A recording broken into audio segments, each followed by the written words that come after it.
ఈరోజు నేను మీకు చదివి వినిపిస్తున్న కథ అతిథి మర్యాద. రచన జొన్నలగడ్డ రామలక్ష్మి గారు. ఇక కథలోకి వెళ్ళిపోదాం. ఒకానొకప్పుడు క్షేత్రపురం అనే గ్రామంలో సర్పానందుడనే భాగ్యవంతుడు ఉండేవాడు. ఆయన అతిథులకు సకల మర్యాదలు చేసి అపరిమితంగా గౌరవించి ఆదరించేవాడు. తనలాగా అతిథి మర్యాదలు చేసేవారు లేనే లేరని ఆయన నమ్మకం. వచ్చిన అతిథులందరూ సర్పానందుణ్ణి పొగిడి వెళ్ళేవారు. అందుకు సర్పానందుడు మహాసంబరపడిపోయేవాడు. కానీ ఒకసారి గోపాలుడనే అతడు ఆయన వద్ద అతిథి సత్కారం పొందాక శ్రీపురంలో రంగనాథుడి తర్వాత అతిథి మర్యాదకు నిన్నే చెప్పుకోవాలి అని మెచ్చుకున్నాడు. తనను శ్రీపురం రంగనాథుడి పేరు చెప్పి చిన్నబుచ్చినందుకు సర్పానందుడు నొచ్చుకుని, ఆ రంగనాథుడు ఎవరు, ఆయనలోని ప్రత్యేకత ఏమిటి అని గోపాలుణ్ణి అడిగాడు. గోపాలుడు ఆశ్చర్యంగా, శ్రీపురం రంగనాథుడి గురించి తెలియదా? అతిథి మర్యాదకు ఆయన పెట్టింది పేరు. ఆయన ప్రత్యేకతను మాటల్లో చెప్పలేం. ఒకసారి శ్రీపురం వెళ్ళు, నీకే తెలుస్తుంది అన్నాడు. ఇక సర్పానందుడు ఉండబట్టలేకపోయాడు. మర్నాడే ఆయన ప్రయాణమై శ్రీపురం చేరుకుని సులువుగానే రంగనాథుడి ఇంటికి వెళ్ళాడు. రంగనాథుడిది చిన్న పెంకుటిల్లు. ఇంటి అరుగు మీదే ఆయన కూర్చుని ఉన్నాడు. సర్పానందుణ్ణి చూస్తూనే ఆయన వివరాలు అడిగి తెలుసుకున్నాడు. సర్పానందుడు అసలు విషయం చెప్పక తను వజ్రాలు అమ్మడానికి వచ్చానన్నాడు. వజ్రాలు అమ్మే మాటైతే శంభునాథుడి ఇంటికి వెళ్ళండి, ఆయన మీకు చక్కని ధర వచ్చేలా చేస్తాడు. వజ్రాలను చూసి వాటి సరైన విలువను అంచనా వేయడంలో ఆయనకు ఆయనే సాటి అన్నాడు రంగనాథుడు. మీ ఇంట అతిథిగా ఉంటానంటే మీకు ఏమైనా అభ్యంతరమా అన్నాడు సర్పానందుడు వెంటనే. అయ్యా, తమరు చూడ్డానికి గొప్పవారిలా ఉన్నారు. నేను బీదవాణ్ణి, తమకు తగిన విధంగా మర్యాద చెయ్యలేను అన్నాడు రంగనాథుడు. నాకు మీ ఇంట్లోనే బస చేయాలని ఉంది. మీకు ఇష్టం లేదంటే శంభునాథుడి ఇంటికి వెడతాను అన్నాడు సర్పానందుడు. ఆ వెంటనే రంగనాథుడు సర్పానందుడిని గౌరవంగా లోపలకు ఆహ్వానించి పెరట్లోకి తీసుకువెళ్ళి పాద ప్రక్షాళనానికి నీళ్ళిచ్చాడు. కాసేపటికి రంగనాథుడి భార్య భోజనం సిద్ధం చేసింది. పిండి వంటలు లేకున్నా చేసిన పదార్థాలు రుచిగా ఉన్నాయి. భోజనం అయ్యాక సర్పానందుడు శంభునాథుడి ఇంటికి వెడతానన్నాడు. అందుకు రంగనాథుడు అంగీకరించక, ఏరి కోరి నా ఇంటికి వచ్చారు. ఈ రోజు నా మర్యాదలు అందుకున్నాకనే రేపు మిమ్మల్ని విడిచిపెడతాను అన్నాడు. అంతకాలం ఆ ఇంట్లో ఎలా ఉండాలా అని సర్పానందుడు ఇబ్బంది పడ్డాడు. రంగనాథుడి ఆతిథ్యం అత్యంత సామాన్యంగా ఉంది. తన ఇంటికి వచ్చిన అతిథులకు తను రకరకాల పిండి వంటలు చేయించి పెడతాడు.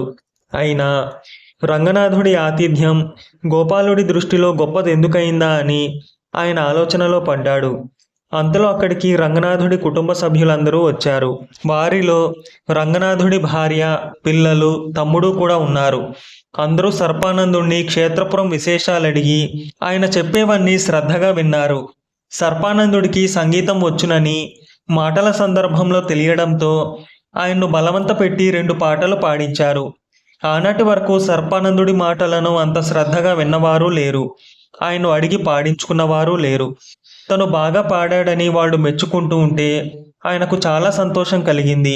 అతిథి మర్యాద అంటే కడుపు నిండా భోజనం పెట్టడమే కాదు, అతిథులు చెప్పే మాటలు శ్రద్ధగా విని వారి ప్రావీణ్యాన్ని ప్రదర్శించే అవకాశం ఇవ్వాలి అనుకున్నాడు సర్పానందుడు మనస్సులో.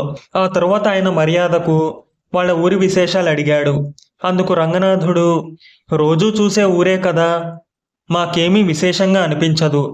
మా ఊళ్ళో పురాతన ఆలయాలున్నాయి, పళ్ళ తోటలున్నాయి, ఎన్నో ఏళ్ల నాటి కోట ఒకటి ఉంది. వీటి పట్ల మీకు ఆసక్తి ఉంటే మా పిల్లలు మిమ్మల్ని వెంటబెట్టుకు వెళ్ళి చూపిస్తారు. అయితే ప్రయాణం కాస్త అలసటతో కూడుకుని ఉంటుంది, చాలా దూరం నడవాలి కదా అన్నాడు.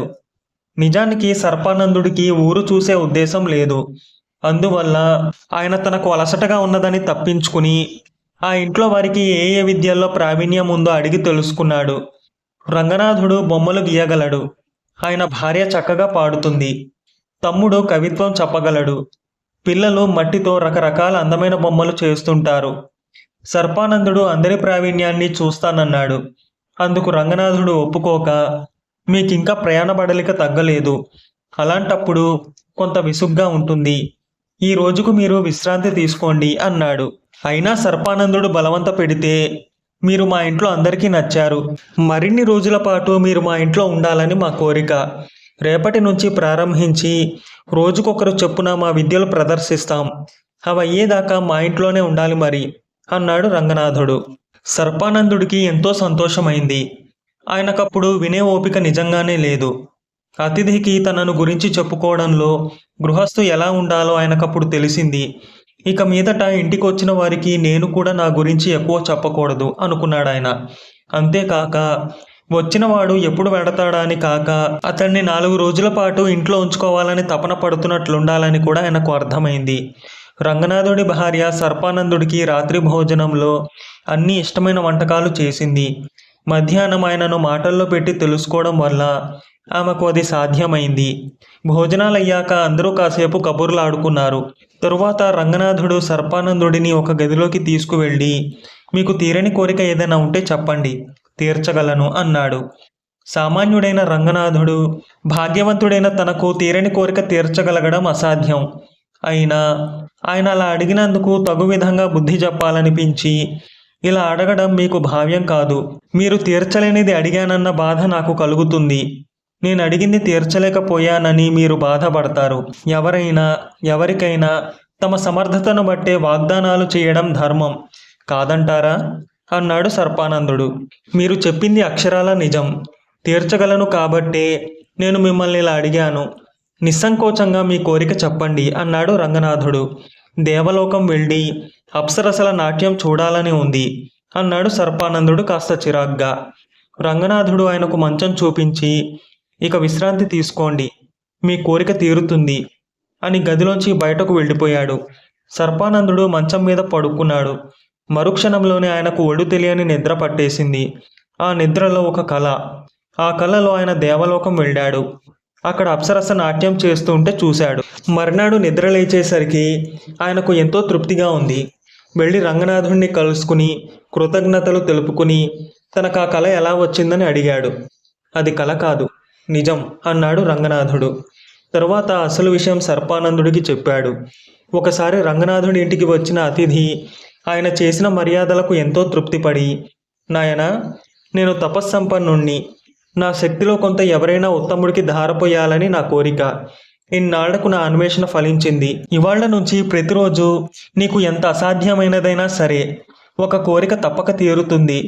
దానితో అంతులేని సంపదలకు వారసుడివై కలకాలం ఇలాగే గొప్పగా అతిథి మర్యాదలు చేస్తూ సుఖంగా జీవించు అన్నాడు. అందుకు రంగనాథుడు ఏమాత్రమూ సంతోషించక, స్వామి, నా అదృష్టం కొద్దీ తమరు నా ఇంటికి అతిథిగా వచ్చారు. మీ వరం ప్రమాదకరమైనది. ఎందుకంటే కోరిక మనసుకు సంబంధించినది. మనసును అదుపు చేయడం చాలా కష్టం. అందువల్ల నేను నా వరాన్ని దురుపయోగం చేసి ఎందరికో హాని కలిగించవచ్చు. ఈ వరం ఇంద్రియ నిగ్రహం ఉన్న తమ ఒంట్లోకే తప్ప సామాన్యుడినైనా నాకు తగదు అన్నాడు. పోనీ ప్రతిరోజు నీ ఇంట 100 బంగారు కాసులు కురిసేలా వరమిచ్చేదా అన్నాడు అతిథి. స్వామి, ఆయాచితంగా అంత బంగారం నాకు వలదు. మనిషి అన్నీ స్వయం కృషితో సాధించాలి. అలా సాధించిన దానితోనే అనుభవించాలి. నేను అతిథి మర్యాద చేసిన స్వయం కృషితో సంపాదించిన ధనంతోనే చేస్తాను. ఈ వరం కూడా వద్దు అన్నాడు రంగనాథుడు. పోనీ అతిథులు కోరిన వస్తువులు బంగారం లాంటిది ఇవ్వగలిగే వరం ఇవ్వనా అన్నాడు అతిథి. స్వామి, అప్పుడది నా స్వయం కృషి ఫలం కాదు కదా. కాబట్టి అతిథుల మనస్సును సంతోషపెట్టే శక్తిని నాకు ఇవ్వండి అన్నాడు రంగనాథుడు. అతిథుల మనసుకు సంతోషం కలగాలంటే ధనకనక వస్తువాహనాదులు అవసరం కదా అన్నాడు అతిథి. అలా ఇచ్చే మాట అయితే నా ఇంటికి ఆతిథ్యం కోసం కాక దానం కోసం వస్తారు. నేను దాతను కాదలుచుకోలేదు. దూర ప్రాంతాల నుంచి వచ్చిన వారికి అవసరపడితే ఆశ్రయం ఇచ్చి ఆదరించాలని నా కోరిక. మనిషి కోరికలన్నీ మనసుతో ముడిపడి ఉన్నాయి. మనసు తృప్తి పడితే మనిషికి కోరికలుండవు. మనసుకు తృప్తి కలిగించగల శక్తి నాకు ఇవ్వండి అన్నాడు రంగనాథుడు. అప్పటికి అతిథికి అసలు విషయం అర్థమై, తమకు తాముగా నీ ఇంటికి వచ్చిన వారికి మాత్రమే ఆతిథ్యం ఇస్తుండు. రోజుకు ఒక్కసారి నీ అతిథుల తీరని కోరికలు రాత్రిపూట నిద్రలో తీరుతాయి. వారి మనసుకు పూర్తి తృప్తి కలుగుతుంది అని వరమిచ్చి వెళ్ళాడు. ఆనాటి నుంచి రంగనాథుడు అదే విధంగా అతిథి మర్యాదలు చేస్తూ వస్తున్నాడు. ఈ వివరాలు వినగానే సర్పానందుడి సందేహాలన్నీ పటాపంచలైపోయాయి. రంగనాథుడు తన కోసం అద్భుత శక్తులను కూడా వాడుకోడు. అతిథిని శరీరం కంటే ఎక్కువగా మనసును సంతోషపెట్టడానికే ప్రయత్నిస్తాడు. అందుకే తన ఆతిథ్యం స్వీకరించిన గోపాలుడు ఆయనను అంతగా మెచ్చుకుని ఒకసారి వెళ్ళి చూసి రమ్మన్నాడు. సర్పానందుడు తన గ్రామానికి తిరిగి వెళ్ళాక తన పాత పద్ధతులు మార్చుకున్నాడు. ఎవరైనా అతిథులు తనను మెచ్చుకుంటే శ్రీపురం రంగనాథుడి తర్వాతే నేను అని అంటుండేవాడు. కథ సమాప్తం. మీకు కనుక ఈ కథ నచ్చితే లైక్ చేయండి, మీకు తెలిసిన వారికి షేర్ చేయండి, మీ విలువైన అభిప్రాయాన్ని తప్పకుండా కామెంట్ చేయండి. నా ఛానల్ని సబ్స్క్రైబ్ చేసుకోండి, పక్కన ఉన్న బెల్ బటన్ని యాక్టివేట్ చేసుకోండి. నేను పెట్టే కొత్త వీడియోస్ మీకు నోటిఫికేషన్ రూపంలో వస్తాయి.